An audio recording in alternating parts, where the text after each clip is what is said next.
on ostracise et on condamne d'emblée pratiquement 50% de la population. On ne peut pas dire tous les hommes sont des violeurs et toutes les femmes sont des victimes. Une main aux fesses, c'est pas un viol. Un compliment, c'est pas un viol. Le fait de poser la main sur la taille, c'est pas un viol. Est-ce qu'il faut signer un contrat avant d'aller dormir avec quelqu'un? Enfin, je veux dire, c'est compliqué. On ne peut pas monter les hommes et les femmes les uns contre les autres. Et insidieusement, c'est quelque chose qui est en train de se passer. On considère que l'accusation est une condamnation immédiate. Et je trouve que c'est extrêmement dangereux.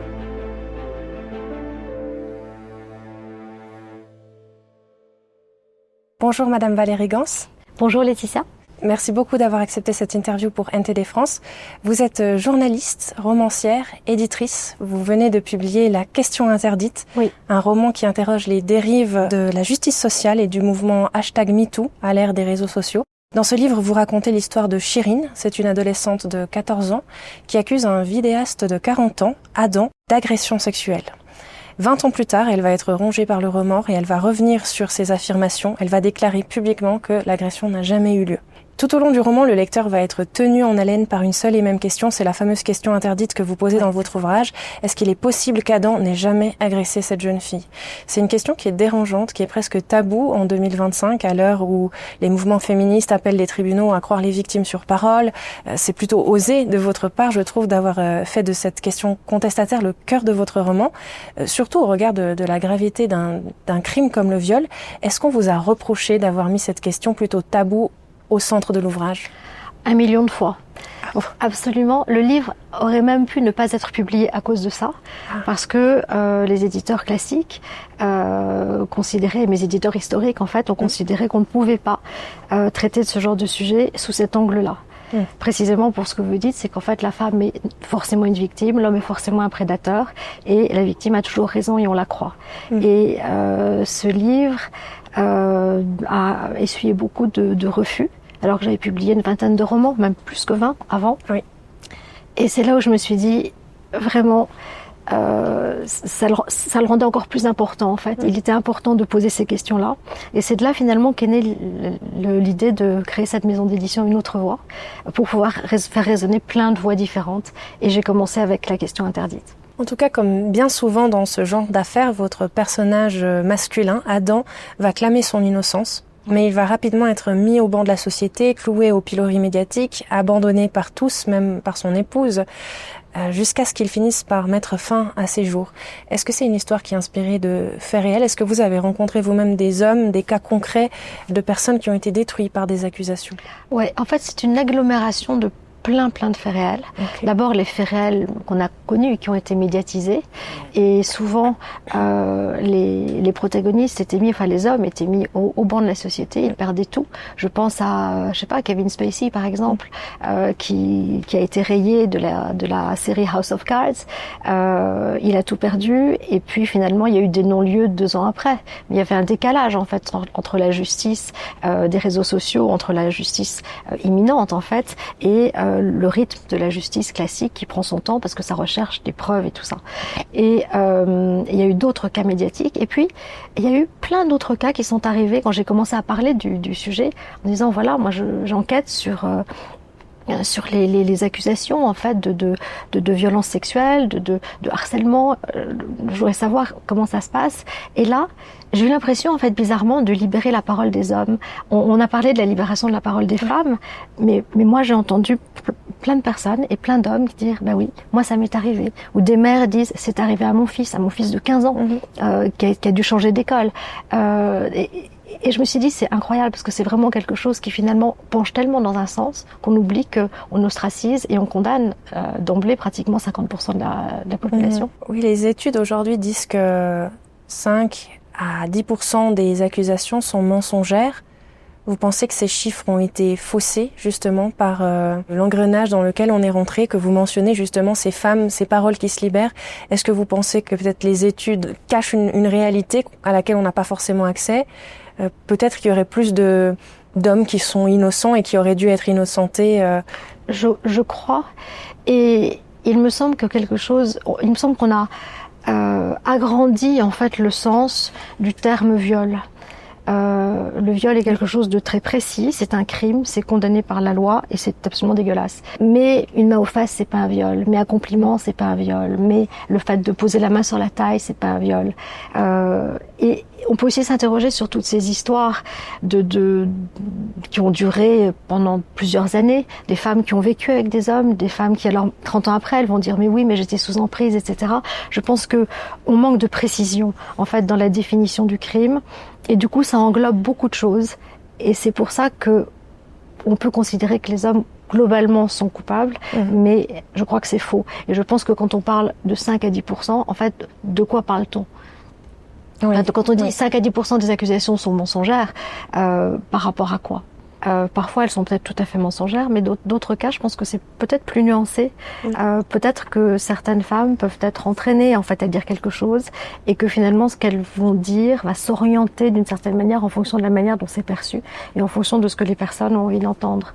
Et je crois qu'on rejoint quelque chose que j'ai abordé dans la question interdite. Chirine va révéler effectivement ce qui s'est réellement passé à l'époque, mais 20 ans après. Elle était en fait follement amoureuse d'Adam, donc ça on le sait pendant le roman, on en a pris conscience. Et le jour où il l'aurait prétendument agressée, elle, en fait, ce qui s'est réellement passé, c'est qu'elle a tenté de l'embrasser et il va la repousser avec fermeté. Donc elle va se sentir blessée, humiliée, elle va sombrer dans un mutisme profond. Et c'est face à ce silence que sa maman va interpréter le mal-être de sa fille comme le signe qu'un viol a potentiellement été commis et elle va la pousser à porter plainte. Et ça, c'est un plot twist qui fait vraiment passer un message très fort, celui que vous venez de soulever. Certaines accusations naissent potentiellement de blessures affectives, de confusion, d'un désir peut-être inconscient, de revanche. Donc vous pensez que c'est plus courant que ce qu'on pense, si je comprends. C'est probable. C'est probable. Et effectivement, j'ai voulu montrer ça à travers le personnage de Chirine qui s'est en fait laissée entraîner dans quelque chose. Et quand elle est effectivement en train de porter plainte, sa déposition, on s'aperçoit que c'est même pas elle qui va faire cette déposition. Elle est sous le choc. Et finalement, c'est la mère et l'inspectrice qui vont faire les questions et les réponses. Et ça, je trouve que c'était assez important de mettre en exergue finalement ce que l'environnement est capable finalement d'inventer comme histoire simplement par rapport à quelque chose qui n'aurait pas arrivé. Et c'est pour ça que j'ai effectivement créé cette scène et ce twist pour bien montrer que elle est happée. Et c'est pour ça que 20 ans après, elle a besoin de dire non mais je peux pas porter cette culpabilité parce qu'en fait c'est moi qui ai tué cet homme, c'est moi qui suis responsable de sa mort et je voudrais faire éclater la vérité pour que peut-être d'autres personnes ne se laissent pas entraîner ou happer vers une fausse vérité ou en tout cas une vérité qui est une vérité sociétale en fait plus qu'une vérité individuelle. Effectivement, Chirine à aucun moment lors de ce moment où elle dépose plainte, elle ne va prononcer les mots on m'a violée, cet homme m'a fait du mal. En fait, elle va simplement éclater, si je me trompe pas, en sanglots quand sa maman lui dit il y a eu un viol ou il a fait quelque chose. Et là, elle éclate en sanglots. Donc, la police part du principe qu'il y a eu effectivement un viol, mais elle ne l'a jamais affirmé. Non. C'est très surprenant. Ouais, elle ne l'a pas affirmé et c'est son silence qui l'a accusée et en fait ce qu'on croit dans ce genre de situation. Mais elle-même ne l'a jamais dit. Et c'est pour ça qu'elle a eu tellement besoin finalement de dire la vérité 20 ans plus tard. Et la réaction de la maman et de la dame de la police sont liées au fait que la société justement nous a plongé dans ces réactions un petit peu faciles de dire voilà, il y a eu une femme qui est blessée, qui souffre, c'est forcément lié à une agression sexuelle. C'est un peu le message qu'on nous fait passer dans les médias aujourd'hui. C'est exactement ce qu'on entend. Et je pense que c'est même presque ennuyeux par rapport aux vraies victimes.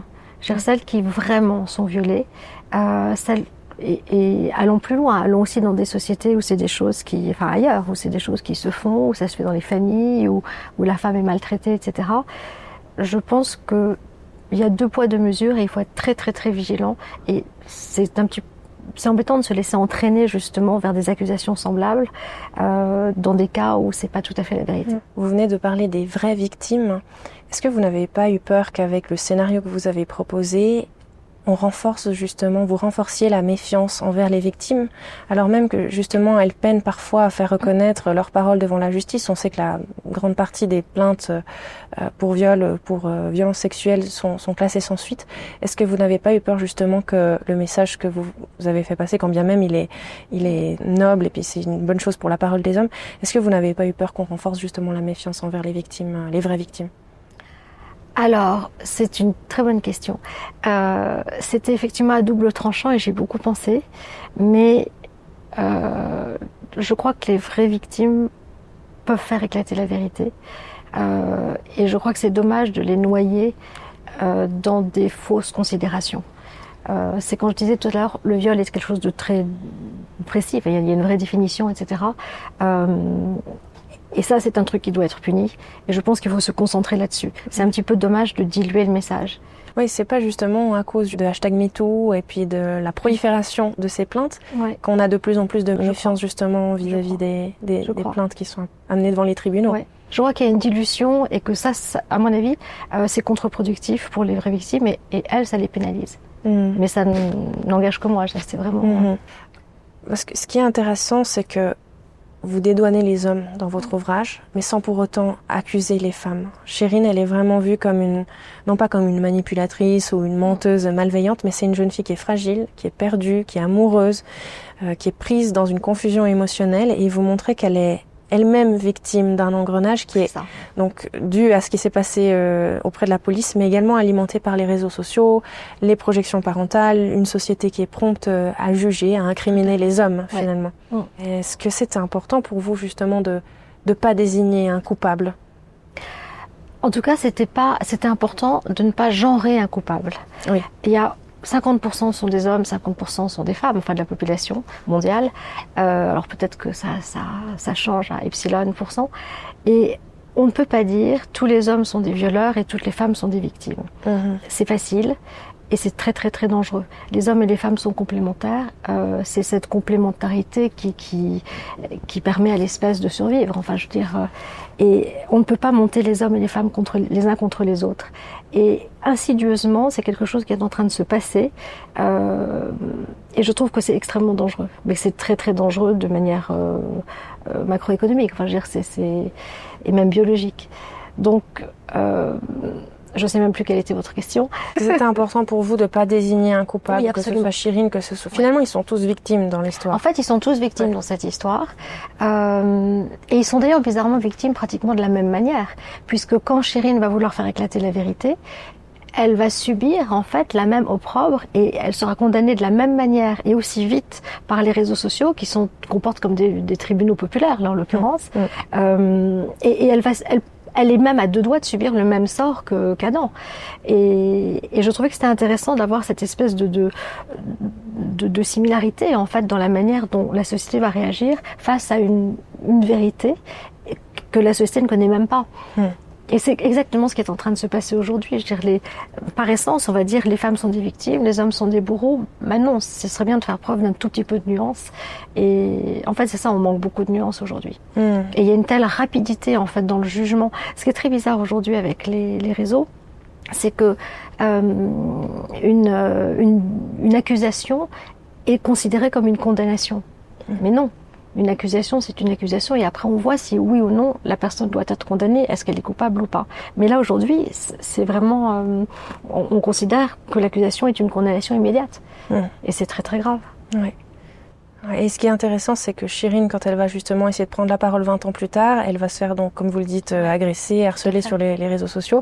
Elle va même être suivie dans la rue par une féministe radicale qui la menace de mort. Oui. Ce personnage-là, vous êtes inspiré de quelqu'un dans la société? Non, mais il est arrivé tout seul et il était très incarné, mais je ne sais pas qui. Mais en tout cas, je l'ai vu. Il a surgi comme ça, je me dis oui, ce personnage est nécessaire parce qu'en fait elle englobe en fait tous les cris des néo-féminismes et tous les paradoxes et toute l'outrance en fait. Et je trouvais que c'était intéressant de montrer. C'était un peu la figure de la société d'aujourd'hui qui s'offusque et qui va courir après Chérine et qui va dire mais non parce qu'en fait Chérine ne défend pas la cause des femmes et donc cette féministe peut pas l'entendre. Comment est-ce qu'une femme qui a fait accuser un homme 20 ans plus tôt, comment ose-t-elle aujourd'hui dire que c'était pas vrai? En fait, ça n'intéresse personne. On s'en fiche aujourd'hui que ce soit vrai ou pas vrai. Une personne n'a pas le droit de faire vaciller une cause. Et ça aussi, c'est intéressant. Oui. Il y a un personnage d'ailleurs dans l'ouvrage qui donne des conseils à Chérine parce qu'elle ne sait pas par quel bout entreprendre cette révélation en fait qu'elle désire faire depuis si longtemps. Et ce personnage-là va lui conseiller donc il comprend pas vraiment où elle veut en venir, mais je crois qu'à un moment donné il lui dit si tu veux faire éclater ce genre de vérité, ça va intéresser personne. Donc c'est même pas nécessaire en fait de révéler ce que tu as enduré pendant toutes ces années, parce que ça n'intéressera personne et personne voudra l'entendre. Mais c'est ça, je me souviens de ce personnage, et effectivement elle va dire, il lui dit, si jamais tu as été violée, tu portes plainte et tu racontes que tu as été violée, et il y a une histoire à raconter. Et elle dit non, moi je veux raconter que je n'ai pas été violée. Et là il va dire, mais ça va intéresser personne. Et ça c'est vraiment ce qui se passe aujourd'hui. En fait la société a besoin de victimes. Et peut-être que la société a besoin de victimes parce que ça lui permet de se donner bonne conscience pour pas cher. Et d'ailleurs, quand Chérine va parler, les gens qui vont prendre le temps de la lire vont renverser la situation. Ça veut dire que c'est elle qui va devenir la coupable, l'allumeuse. Ils vont la traiter de petite pétasse qui a voulu justement séduire un homme d'une quarantaine d'années. Et personne ne veut entendre que tout le monde est innocent dans cette histoire. En fait, comme vous dites, il y a besoin de coupables, il y a besoin de victimes, et puis s'il n'y en a pas, c'est que c'est pas intéressant. Mais c'est ça. C'est le reflet de notre société finalement qui a toujours envie de sensationnalisme. Complètement. De choses qui font vibrer les émotions. Et une espèce de sensationnalisme et de vie, ou peut-être même le fait de s'offusquer par procuration. Genre on a besoin de s'énerver contre des situations qu'on ne vit pas. Alors est-ce que ça va loin ce que vous dites, parce que est-ce qu'on s'ennuie tellement qu'on a besoin d'aller happer des choses qui arrivent aux autres, et qu'est-ce que ça veut dire en fait, ce besoin de sensationnel et de vibrer par ça. C'est terrible. Ouais. Comment est-ce que vous expliquez qu'on en soit arrivé à cet état des faits? Comment expliquer que la société soit autant avide d'informations et de sensationnalisme, d'émotions? Peut-être l'ennui, peut-être le fait qu'il se passe pas grand-chose, peut-être le fait qu'on est très très gâté finalement, et que contrairement à certains pays dont on parlait tout à l'heure, on ne se demande pas si ce soir on pourra manger, si ce soir on pourra allaiter notre bébé, si ce soir on aura un toit, peut-être que c'est ça. Peut-être que c'est le caprice d'une civilisation trop gâtée, je sais pas. On se cherche des problèmes. D'ailleurs, aussi sur la question des transitions de genre, on voit que c'est un problème occidental finalement. Complètement. Il n'y a pas vraiment de volonté de changer de sexe en Afrique la question ne se pose absolument pas. Non, mais c'est ça. C'est le fait de ne plus avoir de problème qui fait qu'on est en train de se chercher des problèmes, c'est ça que vous Moi, j'ai le sentiment que c'est ça. Oui. Mais alors là, je vais prendre des tomates parce que franchement, mais vraiment, je crois que c'est ça. Je crois qu'en fait, on est tellement gâtés qu'on va se poser des... Et le féministe aussi, finalement, le féminisme occidental, enfin, je veux dire, ce qui se passe aujourd'hui, c'est très... Un jour, j'avais dit que c'est du féminisme de salon.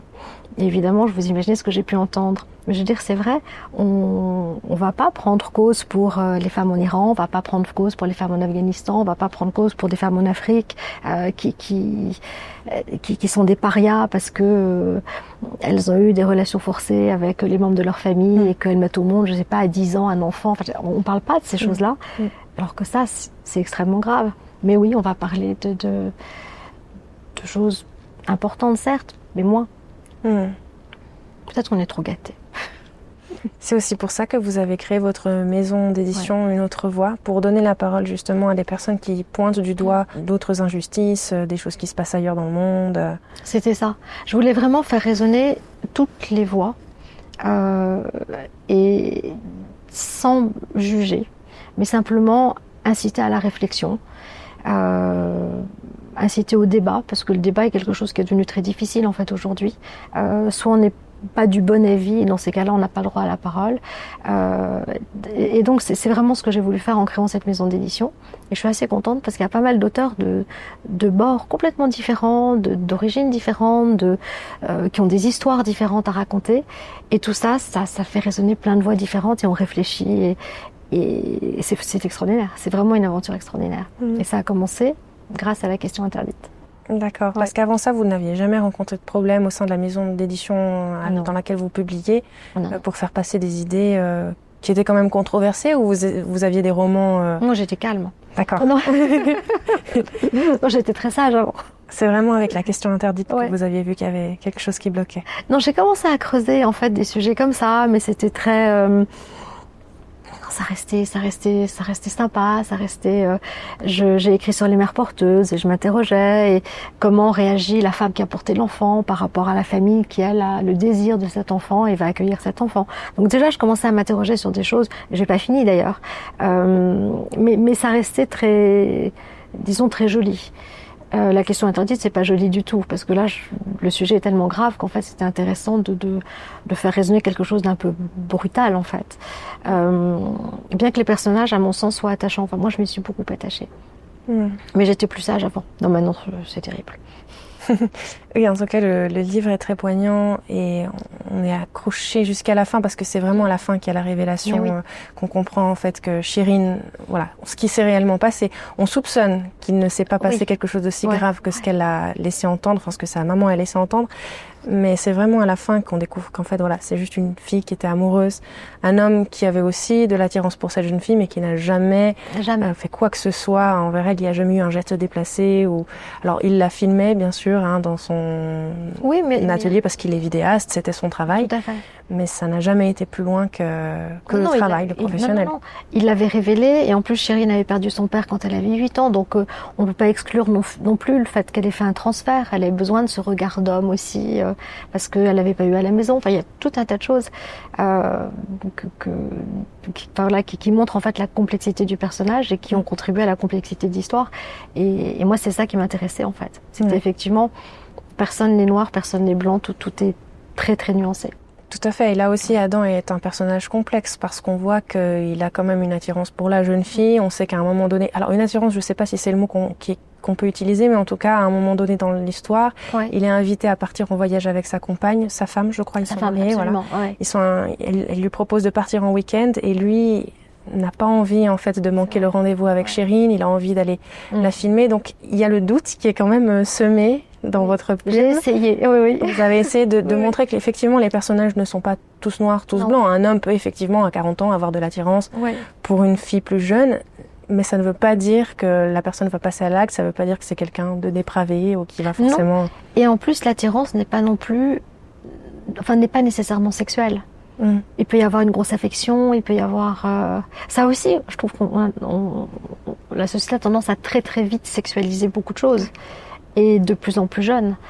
Je regardais la série qui s'appelle Adolescence. Ils ont 13 ans et on leur parle à 13 ans comme si c'était un homme, un violeur.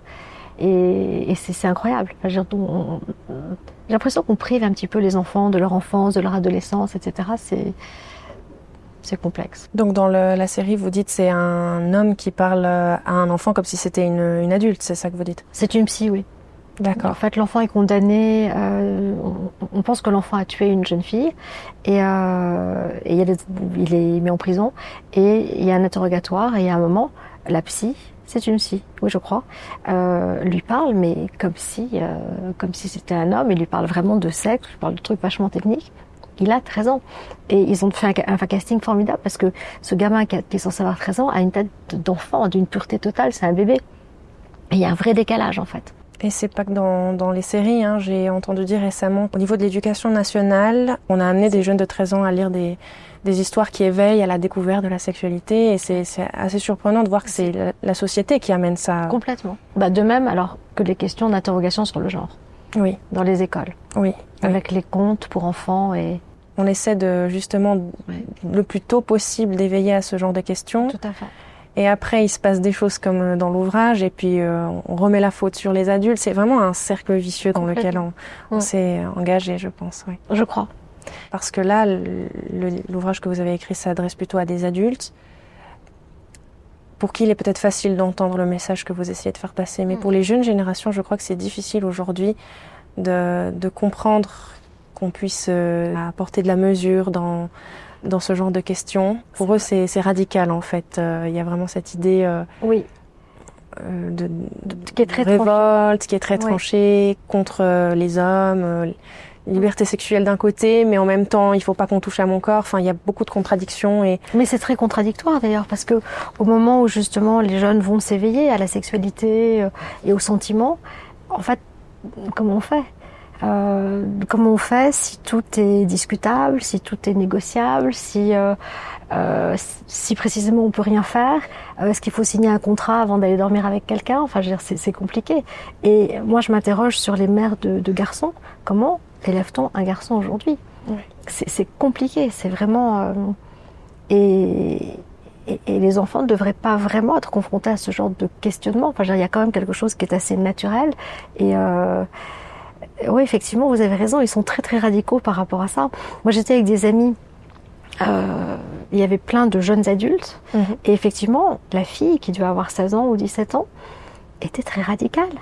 Et je voyais les adultes qui n'avaient pas d'argument en fait par rapport à ça. Et je me dis, c'est incroyable parce qu'il faut quand même pouvoir leur parler. Mais non, c'est très compliqué, c'est difficile de donner des explications. Est-ce que vous auriez un message à leur faire passer ou un conseil quand même à leur donner qu'ils pourraient recevoir ou entendre, ces jeunes? Écoutez. Écoutez, je ne veux pas dire que les adultes ont forcément raison, mais les adultes ont vécu plus longtemps, donc ils ont plus d'expérience. Tout ce que dit un adulte n'est pas nul, faux et à jeter à la poubelle. Donc simplement écouter, en faire ce qu'on veut, mais commencer par l'écouter. Et pas dire, de toute façon, t'es un vieux con et t'as tort. Enfin, voilà. L'ouverture d'esprit, finalement. Tout à fait. Et la nuance. Et la nuance. Parce que certaines vérités sont brutes et d'autres sont pas tout à fait comme on croit. Est-ce que vous auriez peut-être un dernier message à faire passer aux hommes qui sont dans une situation comme celle d'Adam, qui lui finit par mettre fin à ses jours dans l'ouvrage, hein, la situation le désespère tellement, il voit qu'il est rejeté partout, il n'a plus la possibilité d'exercer son métier, sa femme va le quitter. Est-ce que vous auriez un message pour les hommes qui sont dans la situation d'Adam, innocent mais accusé? Je pense qu'il y en a un seul, et c'est sûrement très très difficile, c'est tenir bon. Parce qu'une fois qu'il s'est ôté la vie, c'est vraiment fini. Alors que peut-être que s'il arrive à tenir bon, peut-être que la vie va apporter le fait qu'après tout, il est innocent. Oui. Peut-être ne pas se laisser éliminer d'emblée. Oui. Mais c'est extrêmement difficile parce que ils sont vraiment complètement rejetés et vraiment ils perdent tout. Ils sont socialement effacés, ils sont complètement condamnés. Mais je crois que c'est vraiment ça le message. Oui, parce que d'ailleurs, la femme d'Adam revient sur ses dires. Bien sûr. Alors qu'Adam s'est déjà suicidé, mais elle décide, elle se rend compte qu'elle est enceinte. Bon, je suis désolée, je suis en train de révéler tous les détails. Oui, mais c'est intéressant parce que ça fait réfléchir justement. Oui. En fait, même pour les personnes qui n'ont pas lu le livre, c'est intéressant de voir comment ça s'articule. Oui. Et peut-être ça donne envie de découvrir comment ça s'est mis en place. De lire le livre quand même, oui, bien sûr. Donc la femme découvre qu'elle est enceinte et là elle décide qu'elle va se battre aux côtés d'Adam. Donc après, c'est trop tard parce qu'elle se suicide, mais elle veut revenir sur ce qu'elle a dit et elle l'aurait soutenu malgré le fait qu'elle a de la peine à croire que Adam est innocent. Tout à fait. Mais parce que c'est très difficile de croire à l'innocence. Mais je crois que c'est vraiment ça. C'est terrible de les voir se laisser emporter. Et peut-être c'est ça, il faut essayer de tenir bon. Mais je sais que ça doit être affreux, effroyablement difficile, mais en tout cas, c'est nécessaire. C'est intéressant aussi parce que c'est la femme d'Adam qui va recueillir le témoignage de Chirine à la fin de l'histoire. Alors là, c'est presque incroyable comme scénario. Elle va la croire. Oui. Et même Chirine n'y croit pas. Elle dit enfin quelqu'un qui me croit. Parce que Pauline, la femme d'Adam, est psychiatre et le hasard l'amène à être la psychiatre de Chirine qui se retrouve à l'hôpital en fin d'ouvrage. Et c'est elle qui va recueillir la vérité, la parole de Chirine et ce qui s'est vraiment passé avec Adam. Mais il y a un côté rédempteur en fait. Je pense que du coup... elle sauve Chirine, et d'ailleurs elle dit je vais sauver Chirine, et je pense qu'elle se sauve elle-même aussi. Parce que finalement en faisant ça, elle rachète entre guillemets la propre culpabilité qu'elle peut connaître du fait d'avoir aussi laissé tomber Adam, peut-être. Oui. Ouais, c'est un livre de rédemption, avec Chirine aussi qui à la fin peut faire son mea culpa, et puis finalement quelqu'un l'entend et reçoit sa parole. Et c'était indispensable pour elle d'être entendue. Merci beaucoup Madame Gans pour cette interaction intéressante et puis cet ouvrage qui est tout simplement délicieux. Je l'ai lu en une journée, je l'ai dévoré. Merci. Ça nous tient en haleine, cette question interdite. On n'a pas le mot de la fin avant les dernières pages, mais c'était vraiment très riche et très intéressant avec des vraies questions sociétales. Donc merci de les avoir soulevées dans un roman passionnant. Merci beaucoup et merci pour votre lecture et merci pour ces questions parce que c'était vraiment celle que j'avais envie d'aborder. Avec grand plaisir, merci à vous et à bientôt peut-être. Merci beaucoup Laetitia, à bientôt.